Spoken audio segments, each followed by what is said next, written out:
ክብር ለኢየሱስ ይሁን።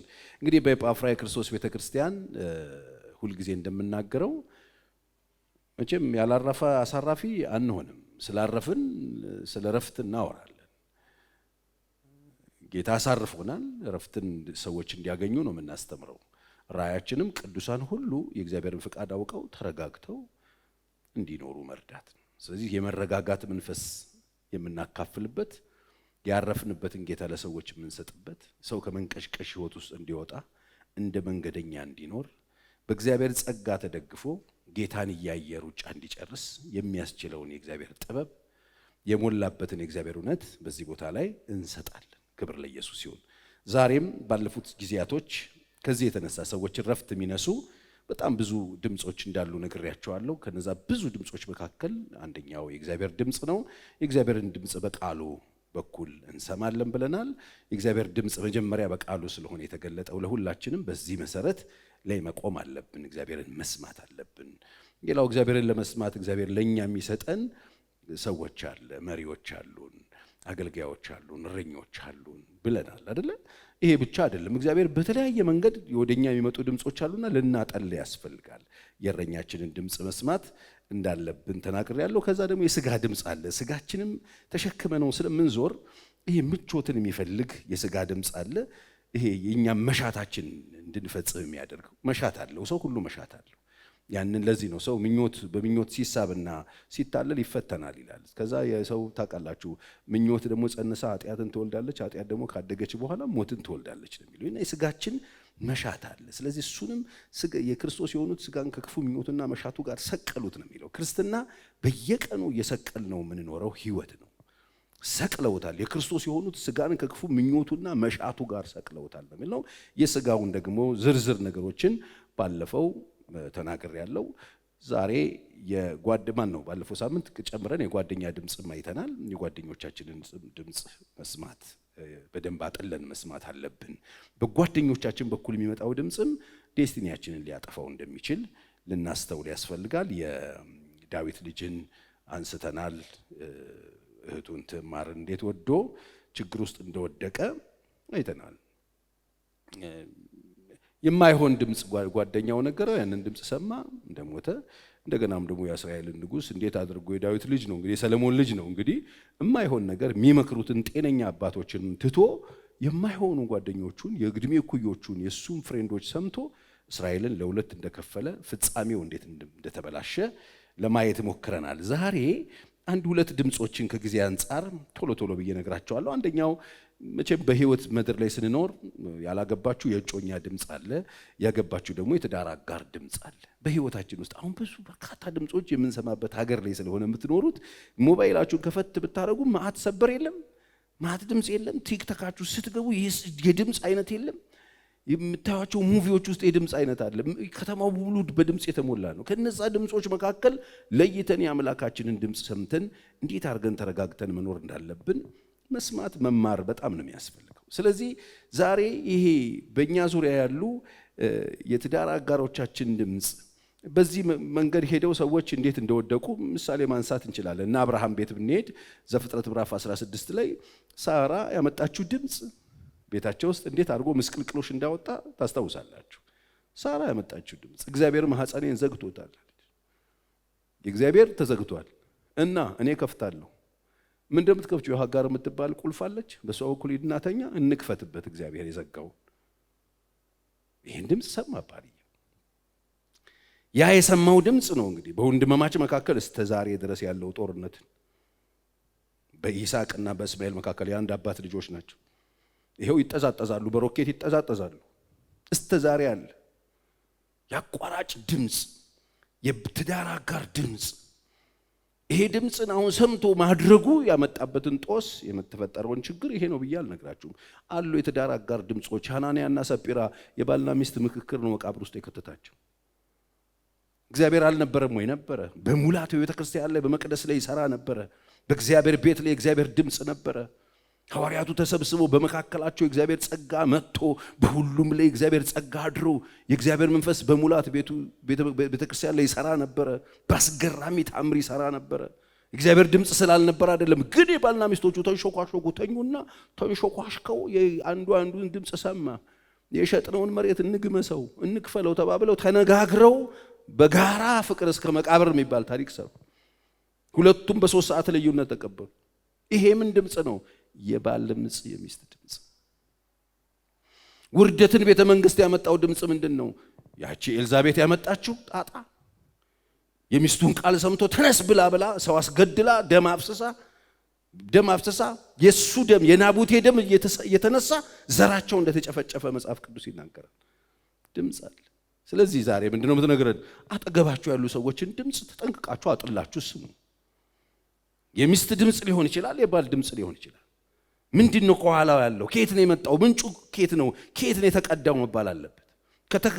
ከተስፋ መቁረጥ ውስጥ የሚወጣ የሚስት ድምፅ፣ ከጥጋብ ውስጥ የሚወጣ የባል ድምፅ፣ ከትዕቢት ውስጥ የሚወጣ የሴት ድምፅ፣ የወንድ ድምፅ።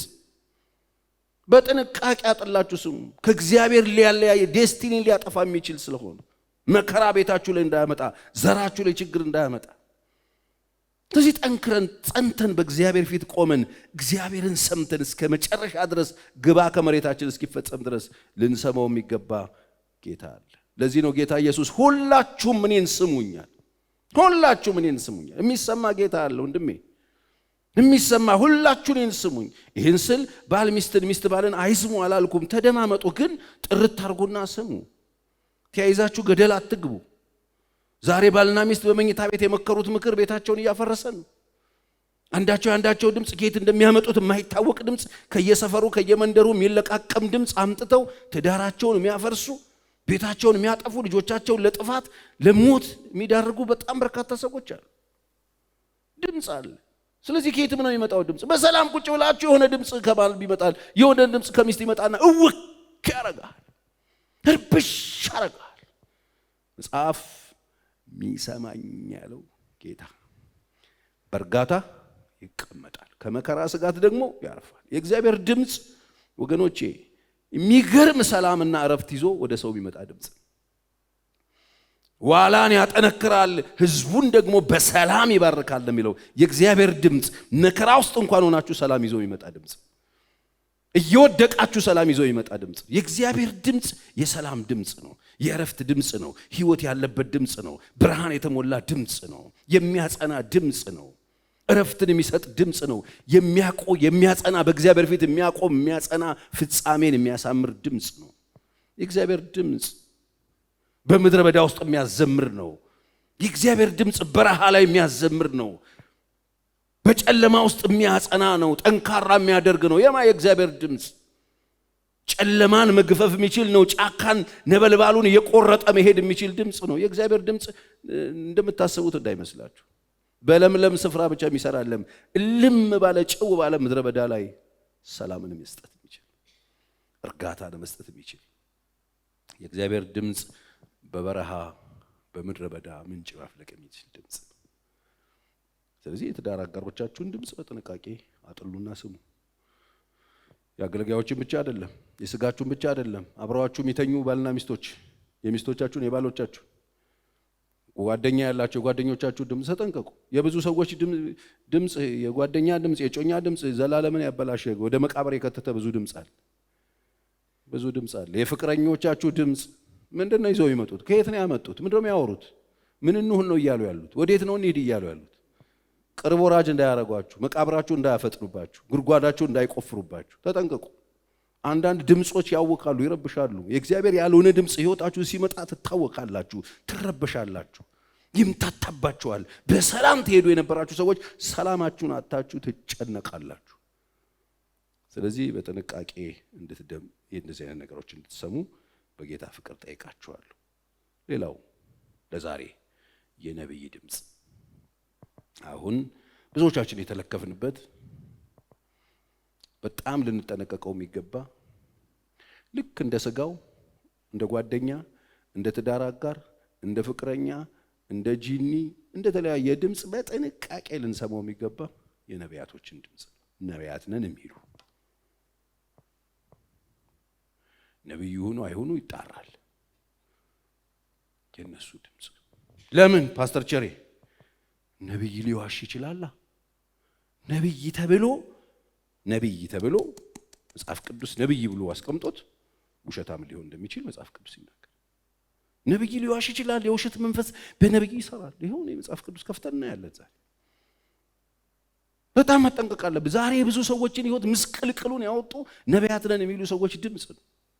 ረብሸው አበላሽተው የደረሰውን ሊቆረጥ የደረሰውን መልካም ነገር ሁሉ ብትንትኑን ያወጡ የሰዎችን ረፍት፣ የሰዎችን ሰላም፣ የሰዎችን ቤት፣ የሰዎችን ጤና፣ የሰዎችን የተስተካከለ ስራና ህይወት ኑሮ ብልሽቱን ያወጣው ዛሬ ወገኖቼ ይሄ ነው። በጣም ብዙ ምን ሰማው ነገር አለ። በጣም ብዙ ዛሬ በየሚዲያው የምታያቸው አብዛኞቹ ኬዞች በዚህ በኩል አልፈዋል። ከረም ያሉ ኬዞች የብዙ ሰዎች ቤት የተበላሸበት በእንደዚህ አይነት ሰዎች ነው። ይሄ ፓስተር ቸሪ የምትነግረን ነገር እውነት መጽሐፍ ቅዱስ ላይ አለ ወይ ካላችሁኝ አለ። መጽሐፍ ቅዱስ ለዚህ ላሳያችሁ። ነብይ ሊዋሽ ይችላል። አንደኛ ነገሥት ምዕራፍ 13 በጣም ይታወቅ፣ ለዛውም ደግሞ ትልቅ ነብይ የሚባል ታሪኩን ቶሎ ብዬ ላንብብላችሁ። ከ1 እስከ 11 ላንብብላችሁ። እነሆ አንድ የእግዚአብሔር ሰው በእግዚአብሔር ቃል ከይሁዳ ወደ ቤቴልሔም መጣ። አንድ ሌላ የእግዚአብሔር ሰው ወጣት መጣ።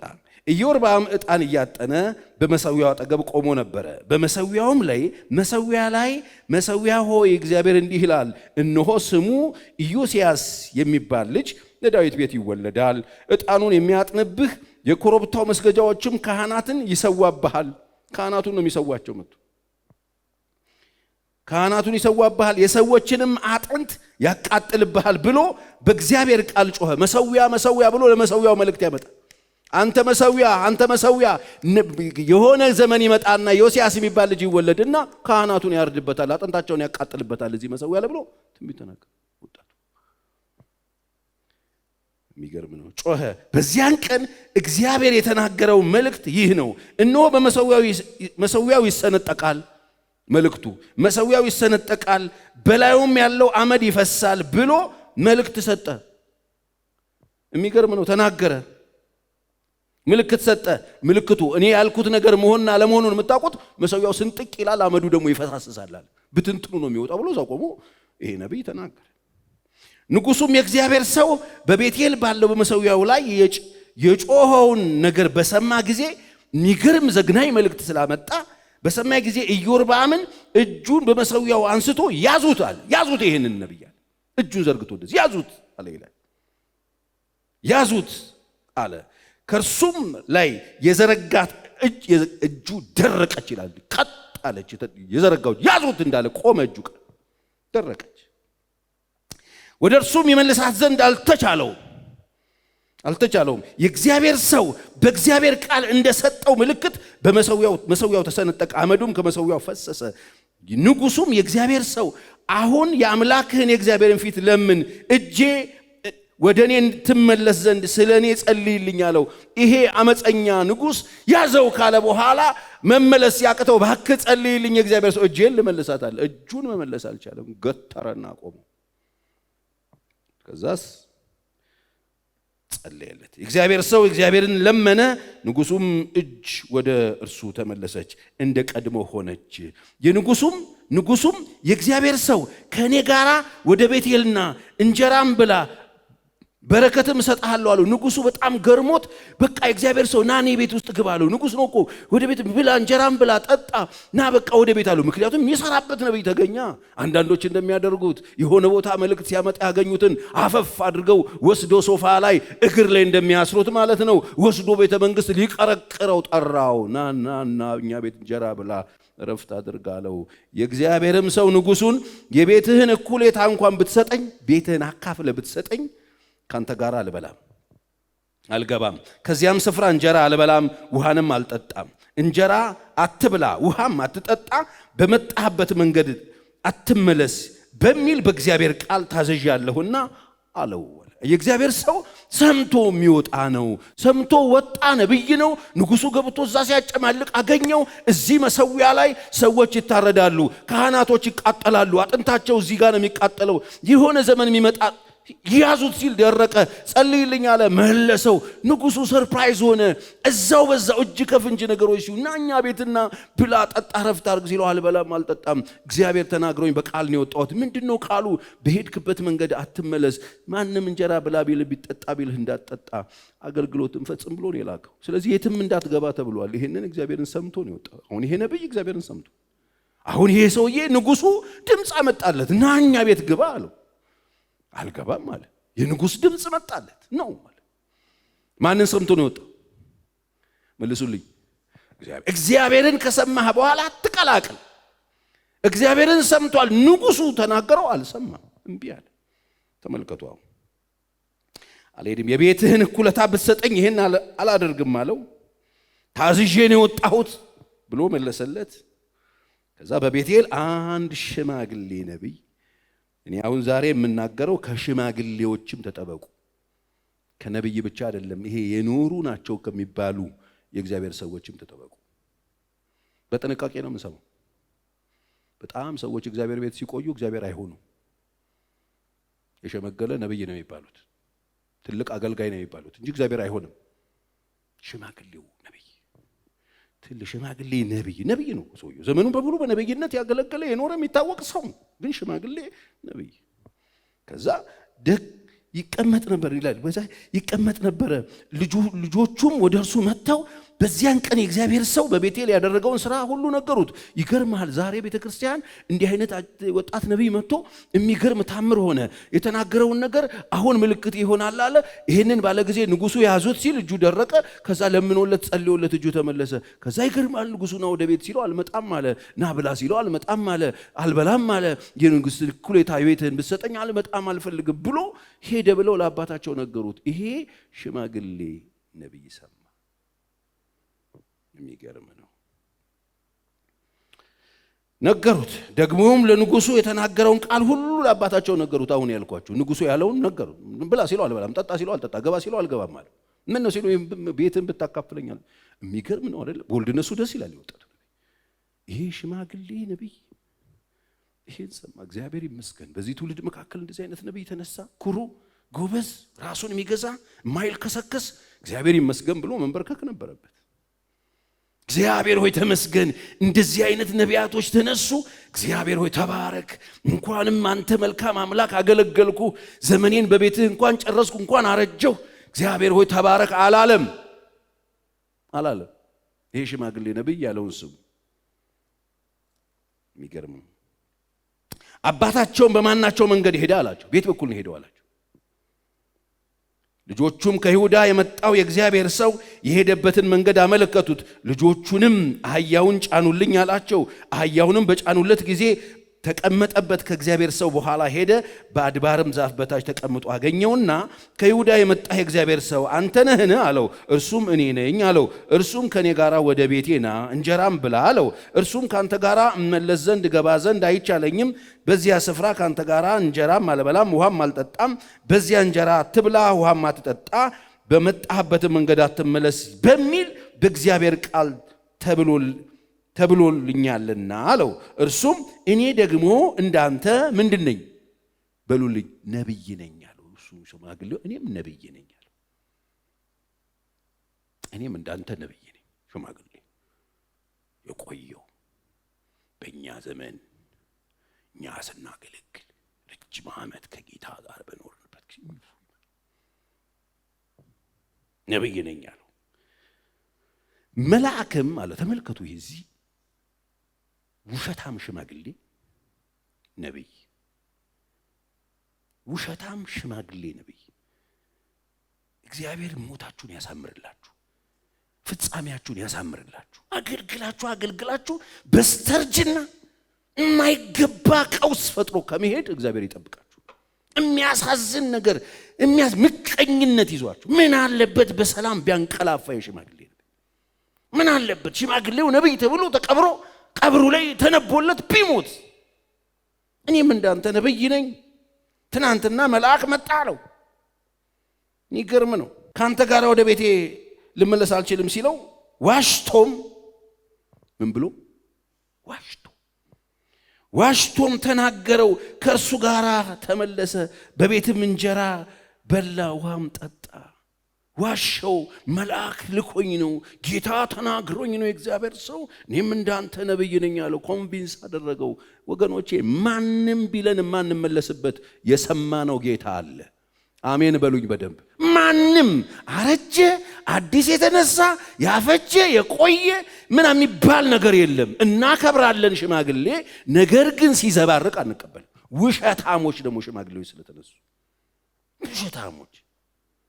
እኔ ትልቅ ሰው ድሮ የሚዋሻ አይመስለኝም ነበር፣ ግን ውሸታም ትልልቅ ሌባ ቃለው እኔ ኮት ለባሽ ሌባ ውሸታም፣ ትውልድን የሚያስፈጅ የሚቀጥፍ ምቀኛ፣ የተነሳውን ሰብሮ የሚጥል ይሄው ይዋሻል ነብይ። አዎ ምንድነው ብትለን ተጠንቀቁ። ይሄው ዋሽቶ ወደ ቤት መለሰው፣ በላ ጠጣ። ከዛስ እስቲ ከዛስ በሉ። ከዛ የሆነው ልንገራችሁ። በማዕድም ተቀምጠው ሳለ የእግዚአብሔር ቃል ወደ መለሰው ነብይ መጣ። ከይሁዳ ወደ መጣ ወደ እግዚአብሔር ሰው እግዚአብሔር እንዲህ ይላል አለው ነብዩን። ይሄው ራሱ አምጥቶ ካበላው በኋላ እንዲህ ይልሃል፣ በእግዚአብሔር አፍ ላይ አምፀሃልና፣ መልሶ ማለት አምፀሃልና አምላክህ እግዚአብሔር ያዘዘህን ትእዛዝ አልጠበክምና ተመልሰ እንጀራ አትብላ ውሃም አትጠጣ፣ ባለ ስፍራ እንጀራ በልተሃል ውሃም ጠጥተሃል፣ ሬሳ ወደ አባቶች መቃብር አይደርስም ብሎ ጮኸ። ትሞታታለህ ብሎ ደግሞ ተናገረበት። የት ጋ ነው ፋውል የሰራው ይሄ ወጣት ነብይ? እግዚአብሔር ሐሳቡን አይቀየርም። መጀመሪያ የሰማውን ይዞ እስከ ሞት ብሄር ነበረበት።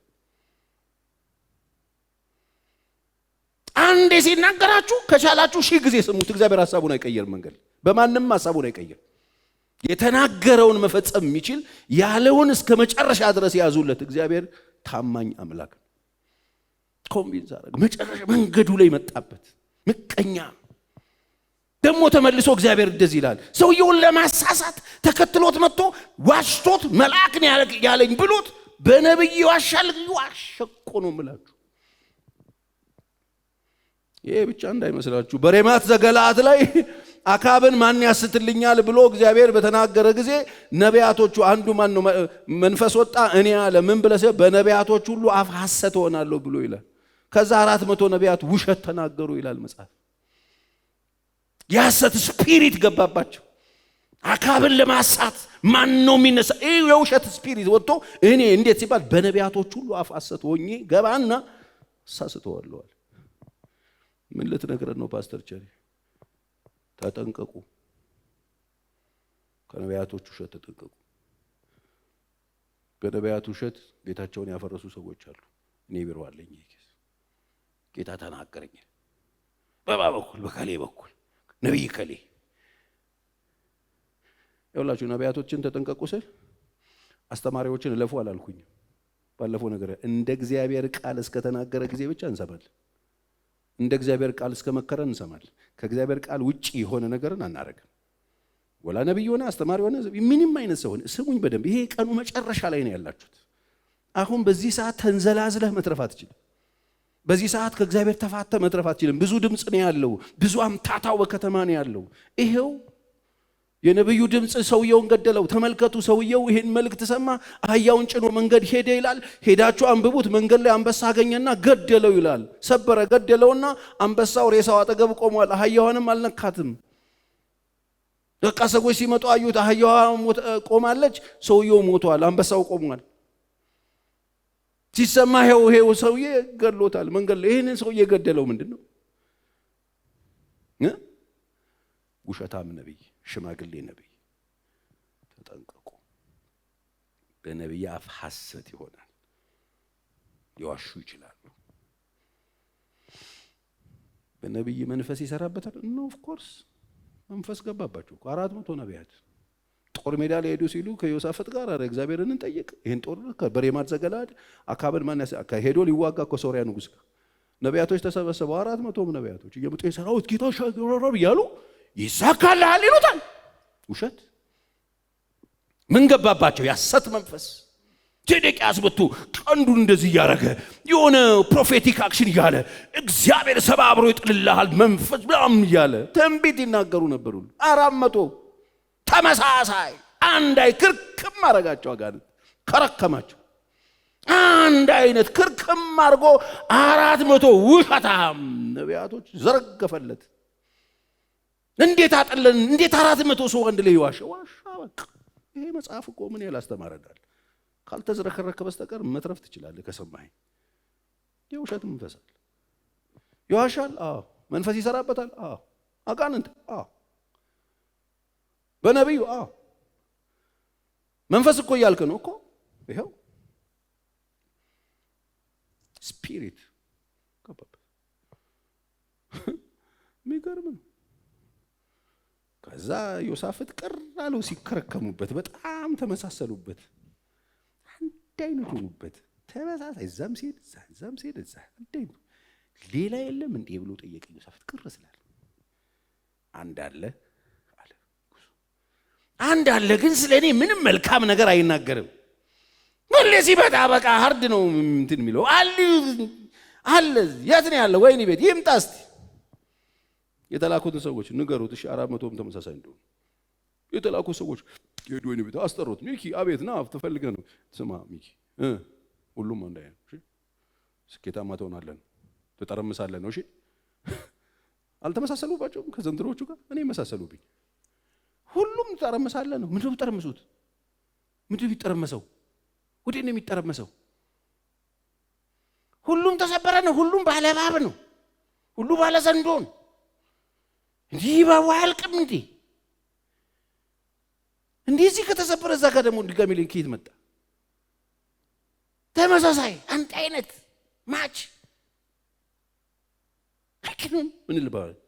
ከዛ ሚኪን ነገሩት። እሺ አደራ ደግሞ እንዳትፎርሽ ሁሉ ብለህ ሴዲቂያስም እንዴ ነው ያለው ከለም እንትና ሁሉም እሺ አንድ አይነት መጣ። እግዚአብሔር ምን ይላል? ይሳካልሃል አለው። ሲያዩት አነጋገሩ ምናምን በባዶን የምር ነው የፈለከው? በጣም ጥሩ። እኔ የሚታየኝን ነገር ልንገርህ አለው። እስራኤል መንጋ እንደሌለ ማን ነው እረኛ እንደሌለው መንጋ በተራራ ላይ ሲበተን አየሁታል። እረኛው ይመታል እኮ ይበተናል አለው።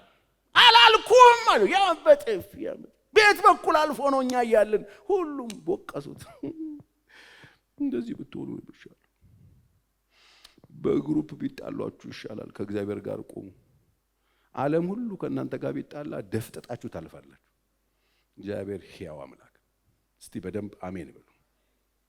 መንፈስ ሊሰራበት ይችላል ነው ወይ የምትለኝ? አዎ። አንደኛ ነገሥት ምዕራፍ 22 5-8 አንደኛ ነገሥት ምዕራፍ 22 ከ20 ጀምሮ ብታነቡት የምታገኙትን ነገር ነው ማወራው። ሌላ ነገር እንዳይመስላችሁ። ሊሰራበት ይችላል። ዮሳፍጥም የእስራኤል ንጉሥ የእግዚአብሔር ቃል አስቀድመህ ትጠይቅ ዘንድ እንለምንሃለን አለው። አንደኛ ነገሥት 22:5 የእስራኤልም ንጉሥ ነቢያቶችን 400 የሚያህሉት ሰዎችን ሰብስቦ ወደ ሬማት ዘገለዓድ ለሰልፍ እንሂድን ወይስ ልቅር አላቸው። እነርሱም እግዚአብሔር በንጉሥ እጅ አሳልፎ ይሰጣታል፣ ውጣ አሉት። ኢዮሳፍጥ ግን እንጠይቀው ዘንድ ሌላ የእግዚአብሔር ነብይ በዚህ አይገኝምን አሉ። 400 አይበቃህም ወይ ብትሉት ይገርመኛል። ኢዮሳፍጥ ሌላ የለም አለ። አንድ ምን ጠይቀው የሰውዬ እግዚአብሔር ይባርክ አልሞሉለት አለ። እስራኤልም ንጉሥ ኢዮሳፍጥን እግዚአብሔርን የምንጠይቅበት የይምላ ልጅ ሚክያስ የሚባል አንድ ሰው አለ፣ ነገር ግን ክፉ እንጂ መልካም ትንቢት አይናገርልኝምና እጠላዋለሁ አለው። ንጉሡም እንዲህ አይበል ይምጣ ሲባል መጣላቸውና መሸጫውን ሲሰጣቸው በጥፊ መቶት እስር ቤት መለሰው። ስመለስ እሰራልሃለሁ ሲለው ዞር አለና ስትመለስ አይደል ብሎት ሄደ። የሚገርመው በዚህ ጦርነት አካብ ብቻ ተገደለ። በጦርነቱ በአንድ ትልቅ ጦርነት አንድ ንጉሥ ብቻ ተገደለ። ለዛውም ተራ ሰው መስሎ ተለባብሶ ምናምን በሌላ ልብስ ነው እሺ ተሰልፎ የወጣው። በቀስተ ተነጣጥሮ እሱ ብቻ ተወጋ። እግዚአብሔር እኮ አይስት ምንድነው የምትነግረን ፓስተር ቸሪ? ሊዋሽ ይችላል፣ መንፈስ ሊሰራበት ይችላል። ይሄ እንደሚያም አቃል ሚነስርህም ከሆነ ይንሰርህ ቼክ አድርግ ማን እየሰራብህ እንደሆነ። ዳዊት እግዚአብሔር ቃል ሲናገር በ89ኛው ምዕራፍ ላይ ከዚህ መካከል የተመረጠው ባሪያ ዳዊትን አገኘሁት፣ ቅዱስ ዘይቴን ቀባሁት፣ በጣም ደስ ቢለኝ ቃል ጠላት በእርሱ አይጠቀምም የሚል ጠላት የማይጠቀምበት ነብይ ከሆንክ ሰየው እንሰማሃለን። ጠላት የሚጠቀምባቸው ነቢያቶች አሉ። ይሄው 400 በግፍ ሌላስ ፓስተር ቸሪ ነቢይ ሊዋሽ ይችላል፣ መንፈስ ሊሰራበት ይችላል፣ ሊሳሳት ይችላል። በጣም ጤነኛው ነቢይ እንግዲህ መጽሐፍ ቅዱስ ላይ በጣም ሰማይም ምድርም የመሰከረችለት ሳሙኤል ነው አይደል?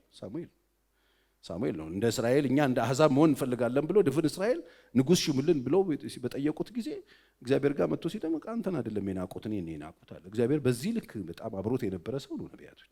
ከነቢያቶች መካከል ሳሙኤል የተፈራ የተከበረ የሚገርም ነቢይ ነበር። መጨረሻ ላይ በእስራኤል ፊት ቆሞ እግዚአብሔር እናንተን በድያቸዋለሁ፣ ከእናንተ መካከል አህያ የወሰድኩበት አለ፣ የበደልኩት ሰው አለ፣ የበደልኩት ካለ እጥፍ አድርጌ እከፍላለሁ ሲል ምንም አልወሰድክብንም ብሎ ድፍን እስራኤል የመሰከረለት ሰው ነው ነብዩ። ከሕፃንነቱ ጀምሮ ከዳን እስከ ቤርሳቤ ድረስ የሚደመጥ የሚሰማ ከቃሉ አንዳች ወደ ምድር የማትወድቅ በእግዚአብሔር ቤት ያደገ ስርዓት ያለው ጨዋ አገልጋይ ነው ሳሙኤል። እሱ ብቻ አይደለም፣ ህዝብ ብቻ አይደለም፣ ራሱ እግዚአብሔር የመሰከረለት ነው። ሰማይን በነጎድጓድ በታማኝነቱ እግዚአብሔር የመሰከረለት ነው። ግን ተሳሳተ። ነብይም ሊሳሳት ይችላል። ይህንንም ከግንዛቤ ማስገባት ጥሩ። ምን አድርጎ ተሳሳተ? ትዝ አይላችሁ? ሳኦል ከፎረሸ በኋላ ሂድና ከእሳይ ከልጆቹ መካከል አንዱን ንጉሥ ቀባልኝ ተብሎ ዳዊትን ለመቀባት ሲመጣ እሳይ ልጆቹን አሰለፈለት ይላል መጽሐፍ። በተሰለፉለት ጊዜ ኤልያብን አየው ይላል። ቁመቱን አየው፣ ዘለግታነቱን አየው፣ ውበቱን ተመለከተና በጣም ቆንጅዬ ልጅ መሆኑን ሲያይ እግዚአብሔር የሚቀባው ይሄ ነው ብሎ ብርሌውን አምጥቶ ቀንዱን ሊደፋበት መጣ ይላል። ተሳሳተ። ይሄ ነው ማለት ይሄንን ነው እግዚአብሔር ንጉሥ ያደረገው ብሎ ይሄን የሚያክል ሰውዬ ይሳሳታል ማለት ተሳስተሃል አለው እግዚአብሔር። ተሳስተሃል፣ ሰው እንደሚያይ እኔ አላይም ማለት አንተ ቁመቱን አንተ ዘለግታውን አንተ ውበቱን አይተህ ልትቀባው ኖ እኔ ንጉሥ እንዲሆን ይሄን ሰውዬ አልፈልግም። አንተ ይሄ ነው አለ። ይሄ አይደለም፣ ተሳስተሃል። ሌላ አለ ፈልግ። አንተ ሰውዬ ሌላ ልጅ አለ እንዴ? ሌላ ልጅ አዎ አለ። የት አለ ታዲያ? እሱ ከበጎቹ ጋር ነው፣ ትንሽ ነው፣ ብዙ አይረባም። ሂድ አምጣው፣ ቶሎ በል አንዘገይም፣ አፍጥ ነው። አሩጠው ሲያመጡት እግዚአብሔር አየውና ይሄንን ነው የምትቀባልኝ። ሳሙኤል ተሳስቶ ነበር። ትልቅ ነብይ ይሳሳታል። ሊዋሽ ይችላል። መንፈስ ሊሰራበት ይችላል። ምንድነው ታዲያ የሚሻለን? እግዚአብሔርን መስማት፣ በግላችን ከእግዚአብሔር ቃል ጋር መቆራኘት፣ ጤነኛ መጋቢ ስር መቀመጥ፣ የእግዚአብሔርን ቃል መማር፣ መጸለይ፣ በከልብ መሆን፣ ከራሳችን መዳን፣ ከስጋችን ፍላጎት መውጣት፣ የእግዚአብሔርን ፍቃድ አብዝተን መፈለግ፣ መሻታችሁ እንዲነገርላችሁ መሯሯጥ ማቆም፣ እየሄዱ መንጠላጠል ሰው ላይ ማቆም፣ አርፋ መያዝ ማቆም፣ ነብዩ ይባርከኝ ይጥፋብኝ ምናምን ማለት ማቆም። እምቢ ካላችሁ ግን ጢባ ጢቤ ይጫወትባችኋል። ሊያስገድለው አስገደለው። ትልቅ እኮ ነው ይላሉ አንዳንድ እኮ ትልቁ ሽማግሌ እኮ አልኳችሁ እኮ አለ እኮ እዚህ ውስጥ ሌላም ጎረምሳ ላውጣላችሁ እችላለሁ። ግን ሽማግሌ የአንዳንድ ሰዎች በሽታ ትልቅነት ስለሆነ ትልቅ ሰው ይዋሻል። አዎ ይዋሻል። ይኸው ዋሽቶት ነብዩን ነው ለዛው የሚያስገድለው። ትልቅ ሰው ይዋሻል፣ ድብን አድርጎ ይዋሻል። ኮት የለበሰ አዎ፣ እግዚአብሔር ቤት የቆየ አዎ፣ ያገለገለ አዎ፣ ሽበት ምናምን እንደኔ አዎ፣ ያገባ አዎ፣ ትልቅ ሰው አዎ፣ ታዋቂ ሰው አዎ፣ እግዚአብሔርን ቤት የኖረ አዎ። ምን ያደርጋል? ይዋሻል። ምን ያደርጋል? ይሳሳታል። ምን ያደርጋል? መንፈስ ሊሰራበት ይችላል። በቃ ይሄ ነው መሸጫ። ከነሰርህም ንስር ይበል። ከሰማችሁ በዚህ በመጨረሻው ዘመን መትረፍ የምትችሉት ከእግዚአብሔር ጋር ካላችሁ ብቻ። አለበለዚያ የግርግር ዘመን ነው። 400 ከኤልያስ ጋር ታስታውሳላችሁ? 400 ነው የቆመው። 400 ቅልብ ውሸታም ሆዱን የሚያገለግል ቤተ መንግስት ፍርፋሪ እየለቀመ ወስዶ ቂሶን ያሳረዳቸው እኮ እነሱ ነው። ውሸታሞች ናቸው። የበዓል ነቢያቶች ይባላሉ። ዛሬ የምን ነቢያቶች እንበላቸው? ያኔ የሚሰውለት የሚኖሩለት የሚታዘዙት ነገር ስለነበራቸው። ዛሬ ማን ምን እያደረገ ያለው? በእውነት ለእግዚአብሔር ሕዝብ እንጠነቀቃለን? ለእግዚአብሔር ልጆች እንጠነቀቃለን?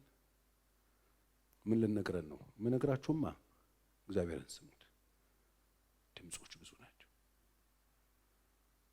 አጠገባችሁ ከሚተኙት ሚስቶቻችሁ ድምጽ ራሱን በማጥለያ ስሙት፣ እንዳይነቀላችሁ ሰይጣን ይጠቀምበታል። ኦፍ ኮርስ ሰውየው ከተኛበት እኮ ነው ገፋ ደሙን ውሻ እንዲልሰው ያደረገችው።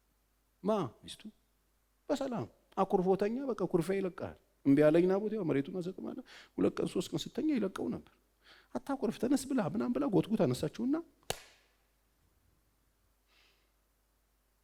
አንዳቸው ለምን አልተረፉም? ባልየው ወይም ቢ ለምን አለው? ሚስትየው ለምን እንቢ አላለች? አናኔና ሰቢራ አልጋ ላይ ሲያወሩት፣ መኝታ ውስጥ አንሶላ ውስጥ ሲነጋገሩት ለምን ሐሳብ አልቀየሩ? ታዲያ አመጡ ቴክ 5 ተባባሉ። የማ ድምጽ? የሚስት ድምጽ። የማን ድምጽ? የባል ድምጽ። ሰምቶ ምን አደረጋቸው? ጉድጓድ ከተታቸው። ወገኖች እግዚአብሔርን ስሙት። እግዚአብሔርን በመስማት ዘመናችን ይለቅ። በደንብ አሜን በሉ። ተነስተን ቆመን አብረን እንጸልይ። ይህን ጸሎት የምትካፈሉ በዚህም በሌላም ስፍራ ያላችሁ ሰዎች ፍጻሜያችንን እግዚአብሔር ፍጹም እንዲያሳምርልን አንተን እየሰማው ጀምር ያለው አንተን እየሰማው እንድጨርስ እርዳኝ በሉና በእግዚአብሔር ፊት እንጸልያለን። ጌታ ሆይ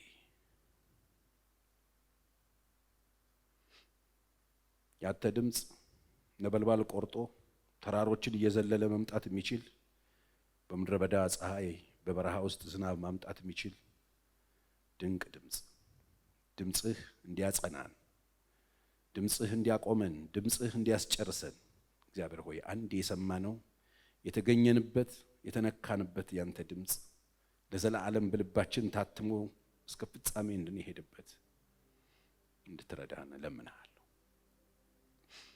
ልዩ ልዩ ድምጾች ቤታችን ገብተው ህይወታችንን እየበጠበጡ ያሉ ድምጾች ሁሉ በድምጽ አሁን እንዲሻሩ በኢየሱስ ስም የተጠረጉ እንዲሆኑ ከእያንዳንዳችን ልብና አእምሮ፣ ቤትና ትዳር፣ ስራና አገልግሎት በኢየሱስ ስም የተጠረጉ ይሆኑ። እግዚአብሔር ሆይ ካንተ ሊለዩን ፍጻሜያችንን ከንቱ ሊያደርጉ ሊያባክኑን በመንገዳችን ላይ የተሰሙ የውሸት ድምጾች፣ የወጣቶች፣ የሽማግሌዎች፣ የአዛውንት፣ የከረሙ አገልጋዮች ድምጾች ካንተ ያልሆኑን ነፍሳችንን ሊያጠፉ ደማችንን ሊያፈሱ መንገድ ሊያስቀሩን የሚወጡ ድምጾች በኢየሱስ ስም የተገለጡ ይሁኑ። በፊታችን መቆም እንዳይችሉ በልባችን በጆሮአችን ሞገስ እንዲያጡ እንዳንቀበላቸው በዚህም በዚያም ያሉ እግዚአብሔር ሆይ በልዩ ልዩ ስፍራ ሆነው ያንተን ቃል የሚሰሙ ልጆች ሁሉ እያጠለሉ የሚሰሙበት ያንተን ለይተው መስማት የሚችሉበት የጀመሩትን ሩጫ እንዲጨርሱ በኢየሱስ ስም እለምንሃለሁ። መንገድ የሚያስቀር የማንኛውም አይነት አገልጋይ ድምጽ በኢየሱስ ስም ከመንገዳችን ይመታ። ፈቃድህ ዘመናችንን ይቆጣጠረው። አንተ ግዛን ጌታ ሆይ። ከውሸት ጠብቀን፣ ካስተኛ ሰራተኞች ጠብቀን፣ ከሚመስሉ ነገሮች ጠብቀን። እግዚአብሔር ሆይ ከውሸታም ትልልቅ ሰዎች ጠብቀን። ፈቃድህ በቤታችን፣ ፈቃድህ በትዳራችን፣ ፈቃድህ በቤተ ክርስቲያናችን፣ ፈቃድህ በአገልግሎታችን፣ ፈቃድህ በምድር ቆይታችን ላይ ሁላችንንም ገዝቶ እንዲያስጨርሰን እርዳን። አባት ሆይ እርዳን፣ አግዘን ጌታ ሆይ። መንፈስ ቅዱስ ሰብቼ እንድጨርስ ያንተ ድምጽ ሁለንተናችንን ይቆጣጠር። ህልውና ያንተ ህልውና ዘመናችንን ሁሉ ይወሰደው ጌታ ሆይ። ከድምጽህ ውጪ ያሉ ድምጾች በሙሉ በኢየሱስ ስም አሁን ቦታ እንዲያጡ፣ ስፍራ እንዲያጡ፣ መቀመጥ እንዳይችሉ እንዲጠፉ ከልባችን፣ ከአእምሮአችን፣ ከሁለንተናችን፣ ከመንገዳችን ላይ በቃለ መንፈስ የተጠረጉ እንዲሆኑ በኢየሱስ ስም እለምንሃለሁ። መኝታችንን ቀድሰው፣ ጓዳችንን ቀድሰው፣ ትዳራችንን ቀድሰው፣ የየዕለት እንቅስቃሴያችንን ቀድሰው፣ አገልግሎታችንን ቀድሰው። ጌታ ሆይ አንተ ከኛ ጋር ሁንልን። የሰራዊት አምላክ እግዚአብሔር በዘመናችሁ ሁሉ ይሄ ድምጽ ከእናንተ ጋር ይሆንላችሁ፣ ከክፉ ሁሉ ይጠብቃችሁ፣ ይሰውራችሁ። ፍጻሜያችሁ በቤቱ ይሁን። ለምልሙ፣ አፍሩ፣ ፍሬያማ እግዚአብሔር ያርጋችሁ። እጁ በእናንተ ላይ ትሁን። እስከ መጨረሻ የሚያጸናው የእግዚአብሔር ጸጋ ከእናንተ ጋር ይሆንላችሁ። አንድ ቀን ደግሞ በክብር በመንግስተ ሰማይ እንገናኝ። ደህና እምሹ።